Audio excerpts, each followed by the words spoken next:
জামাত ইসলামের 11 দলীয় জোট ভেঙে যাচ্ছে। টান টান উত্তেজনা বাংলাদেশের মাটিতে। এরকম গুজব মাঠে ছেড়ে দেওয়া হয়েছে যে জামাত ইসলাম ইসলামী আন্দোলন জোট ভাঙার পথে, যে কোনো সময় ইসলামী আন্দোলন জামাত ইসলামের এই জোট থেকে বের হয়ে যাবে।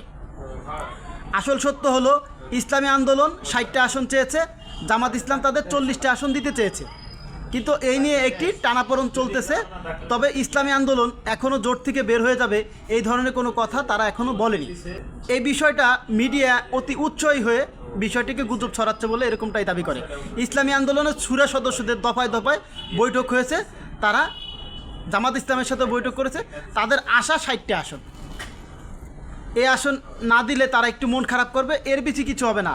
ইসলামী আন্দোলনে কোনো অপশন নাই, কারণ বিগত সময় ইসলামী আন্দোলন কখনোই একটি আসন নিয়ে তারা সংসদে আসতে পারেনি। এখন 11 দলীয় জোটের মাধ্যমে যদি তারা 10টা বা 20টা আসন নিয়ে সংসদে আসে, এটা হবে তার জন্য অনেক বড় পাওয়া, এরকমটাই অনেকে মনে করে। এখন যদি ইসলামী আন্দোলন এখান থেকে জামাত ইসলামের জোট থেকে বের হয়ে অন্য দলে গিয়ে নির্বাচন করে, তাহলে তারা 2টা আসনও পাবে না, এরকমটাই অনেকে মনে করে। আপনার গুরুত্বপূর্ণ মতামত জানাতে পারে। 11 দলীয় জোট কোনোভাবেই ভাঙছে না, এটা নিশ্চিত।